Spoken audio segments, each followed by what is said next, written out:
Back to coverage of the TGS Anniversary Series featuring MTG Arena. My name's Haya and I'm here with Arya Karamchandani. And if you've just joined us, you've come at the right time because we are about to head into the top 8 of our tournament. We've had 8 rounds of Swiss over a very sunny, hot Sunday here in Vancouver, BC, and we are about to head into our top 8.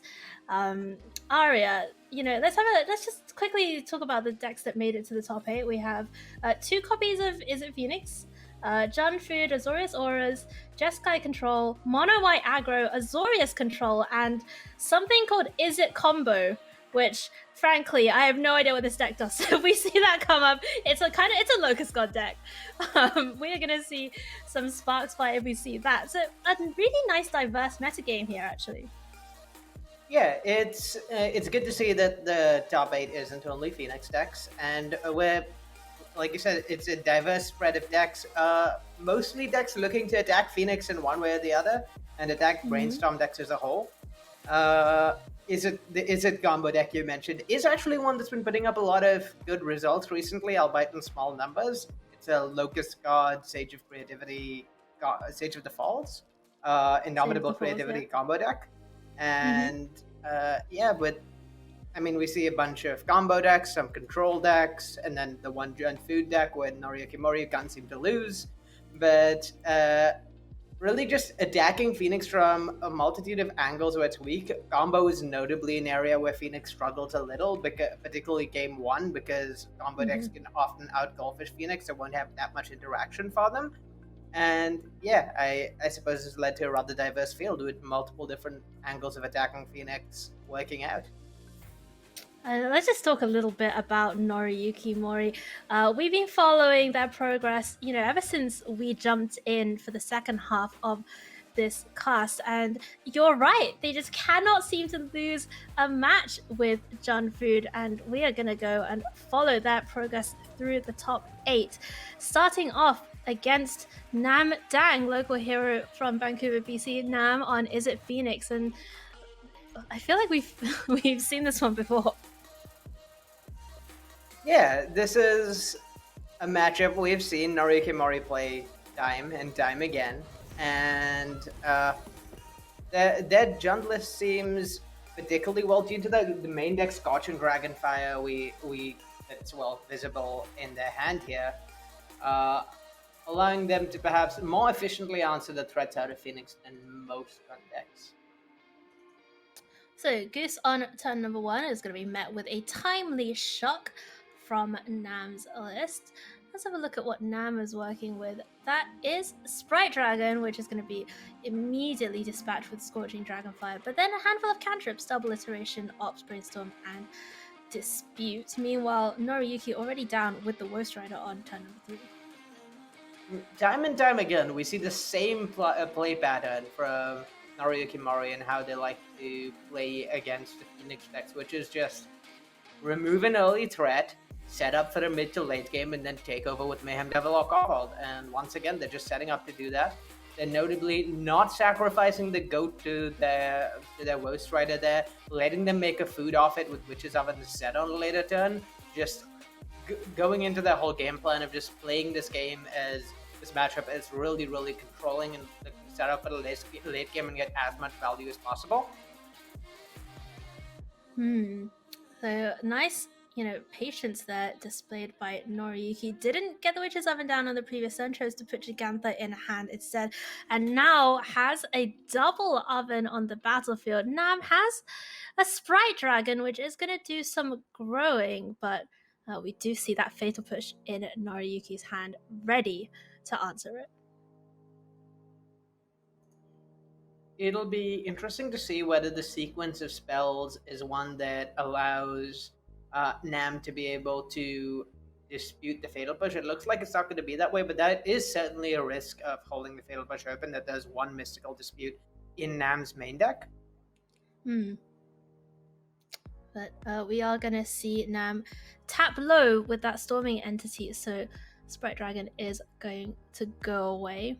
And Binding the Old Gods in hand for NORIYUKI, ready to answer this 3/3 flyer. And yeah, again, just a controlling game plan, trying to avoid dying to early pressure.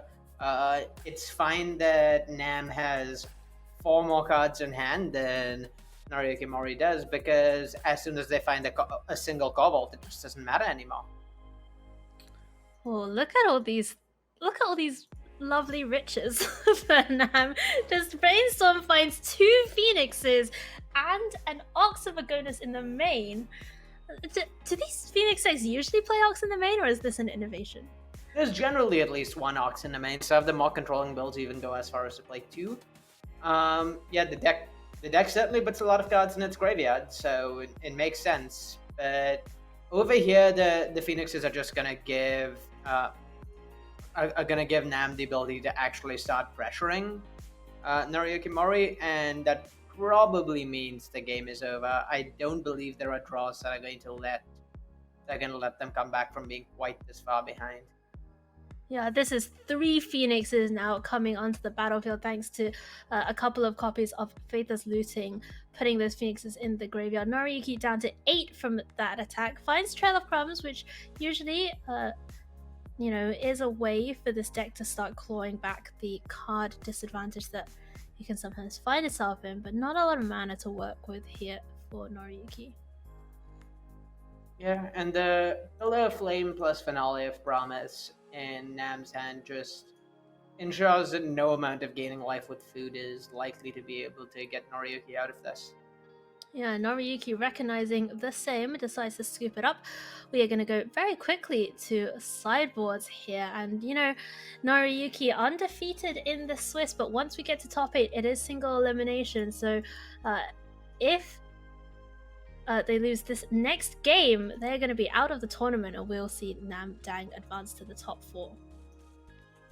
Yeah, I don't believe we've seen NORIYUKI lose a game 1 against Phoenix before.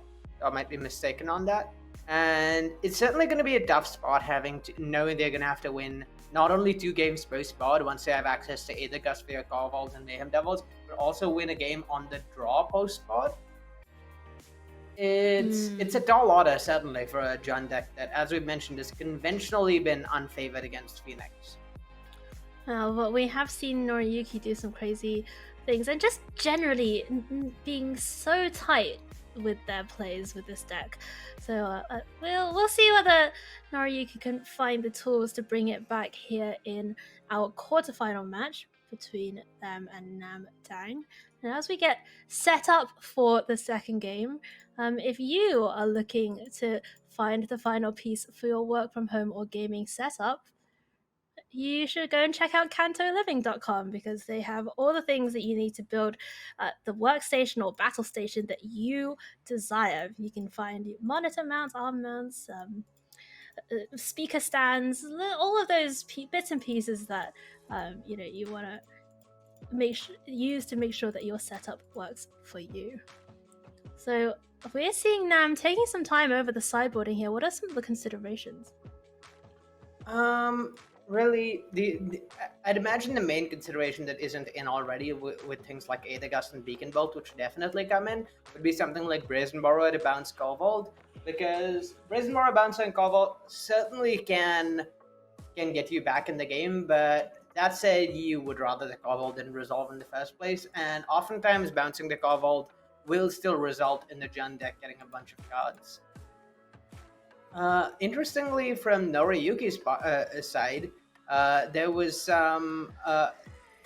They took some time with their final decision and decided not to put the Cling to Dust in for this match, even though sometimes in the past they have played the Cling to Dust in their deck on the play post-board.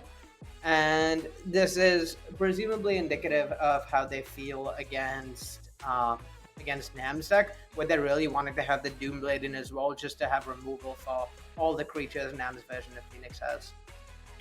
So looking at these opening hands for the two players, they're both kind of, should we say, set-up-y hands, because NORIYUKI has the Trail, Voice Rider, Coreboard, but no Cattle Oven. And as for Nam, it's a bunch of cantrips and a Lightning Axe and an Ox, but no Sprite Dragon, no Storming Entity just yet. So both players are going to take a couple of turns in the early game to just get all of their bits and pieces, ready. Yeah, I think this I think the set of hands is close to exactly the sort of hands NORIYUKI would want to have. We've been over the fact that the Jund deck, once it gets going, certainly has the more impressive of the two engines. And if a Corvault can get into play and, well, just do Corvault things, then it's going to be pretty difficult for Nam to come back from that. So I think NORIYUKI is probably pretty happy with the scenario in which neither deck does very much early in the game.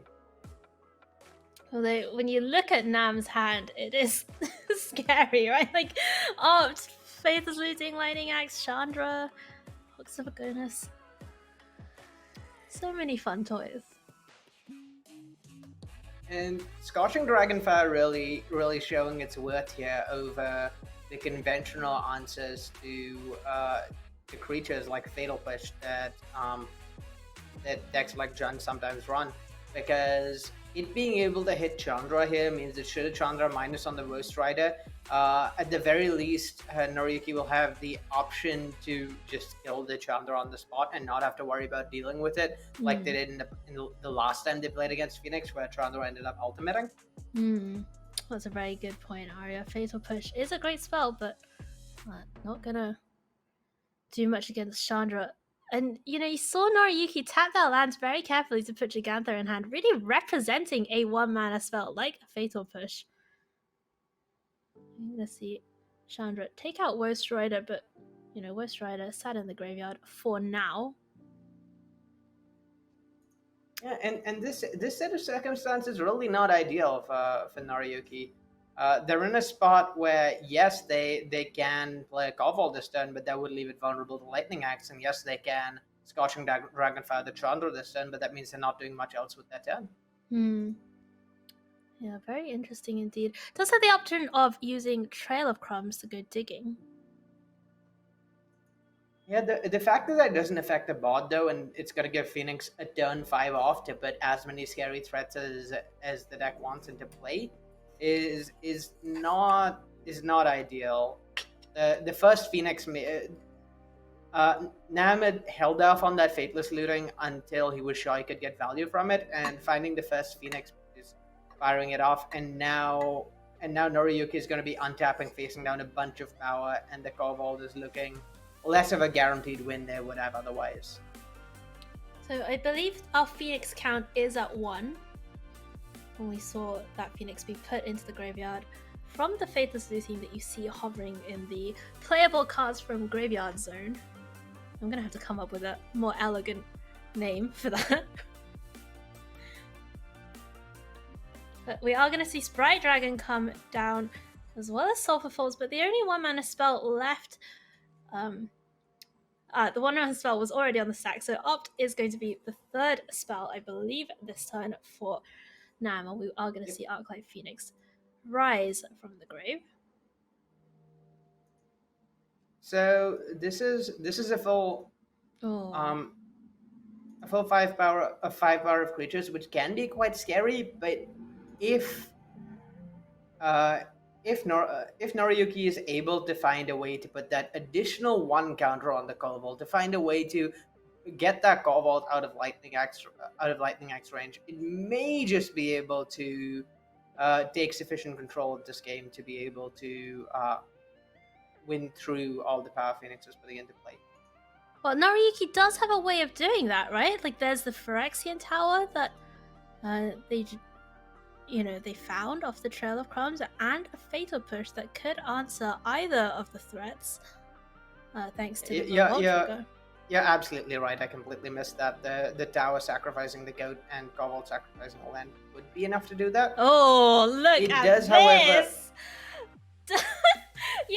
I was just so gonna launch into, look at this 2 black mana for the Fatal Push and the cat, but even better, finds an oven, and now NORIYUKI has this Corvault that is getting absolutely giant and doesn't even want a Fatal Push this turn.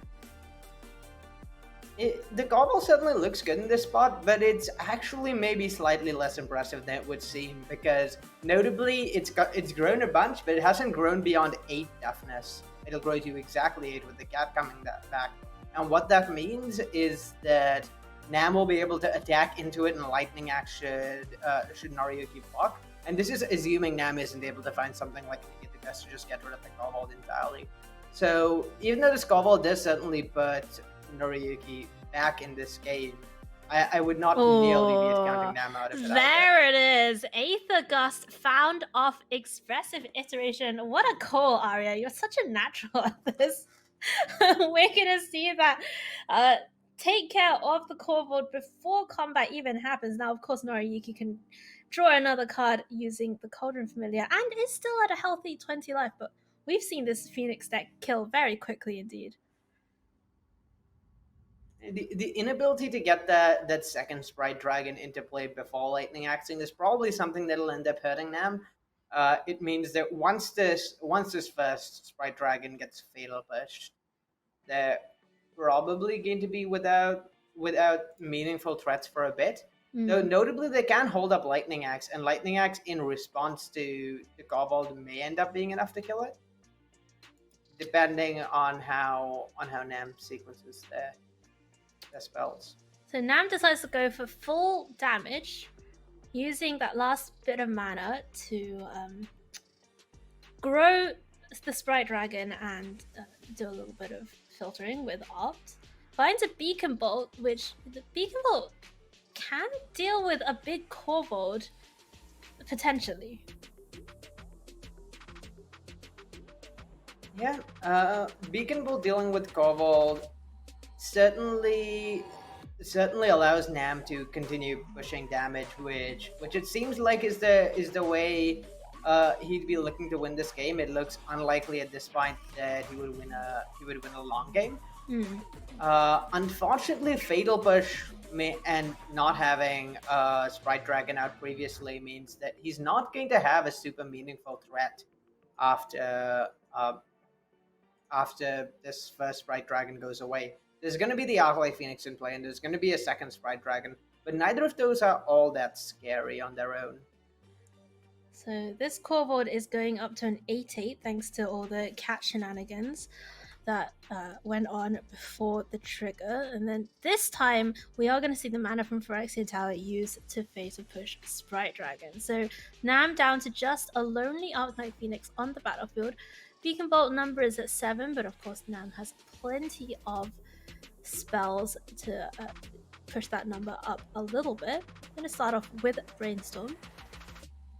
And Nam not having an untapped land there in hand for that turn is actually really, really bad for them, because what he could have done had he had an untapped land would have been to play out the Sprite Dragon, Beacon Bolt the Kobold, and leave up a Lightning Axe for Mayhem Devil. But now, well, after brainstorming and still not having a land, Sprite Dragon plus Beacon Bolt is not even possible. So that means yes.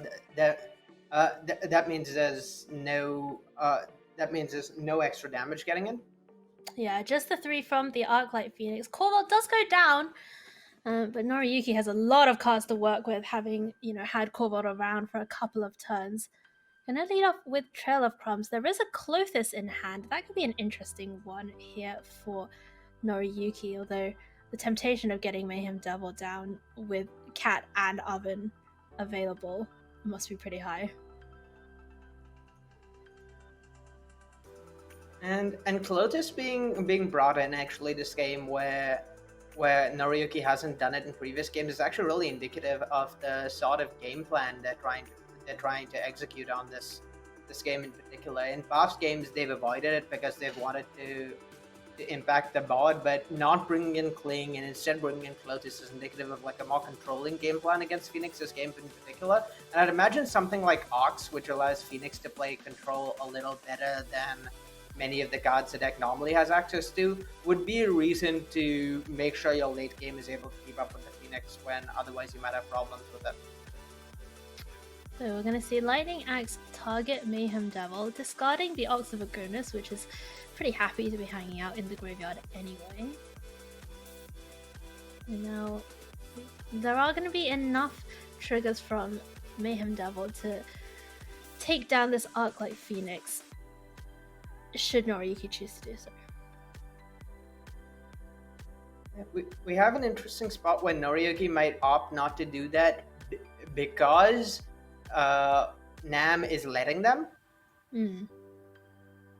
Under normal circumstances, it would be fairly simple to shoot down the Phoenix here, but the fact that Nam is doing this end of turn and giving NORIYUKI the opportunity to shoot down his Phoenix is perhaps indicative of the fact that Nam is going to play a bunch of spells this turn, doesn't mind if his Phoenix goes to a graveyard because he'd be able to recast it, get it back anyway. Oh, look at this. Untapped land and two copies of Sprite Dragon found for Nam off the iteration. Chooses instead to deploy this Stormwing entity, and now NORIYUKI is facing more than lethal Air Force in the next turn, but does have some number of game actions to take before that happens. What it's going to come down to this turn is whether NORIYUKI can somehow manage to find enough answers for Nam's Air Force, which seems unlikely, or more likely, whether they can simply find the Mayhem Devil and just not bother with multiple answers, just Mayhem Devil and kill everything. The first Mayhem Devil that they found did go away to the Lightning Axe. 3 more copies in the deck. There is a Trail of Crumbs to do some searching, but it looks like NORIYUKI considering getting Clothis down, although Clothis not so good if you're just going to be dead when you untap. Notably, NORIYUKI doesn't know about the second Sprite Dragon in Nam's hand, and this might make the coast seem relatively clear with the life gain from the familiars and or the food and a forced landing for the Stormwing entity. It might seem pretty reasonable to assume that at this point they are not dying this turn, but with the second Sprite Dragon, Nam is almost certainly going to have enough damage to threaten lethal here through any amount of life gain. Oh, there's also a Finale of Promise. Now, we don't have the full details of Nam's graveyard, but Finale of Promise can get cast for X2 should he choose to do so. Looks like Faithless Looting is at least one of the targets, and we're going to see a whole bunch of triggers happen. I assume this is the traditional Finale stack of Faithless Looting plus Brainstorm, just digging as many cards deep for more action as possible. So as things stand, NORIYUKI can deal with one of these threats with Force Landing, and has an oven and a food and 2 cats.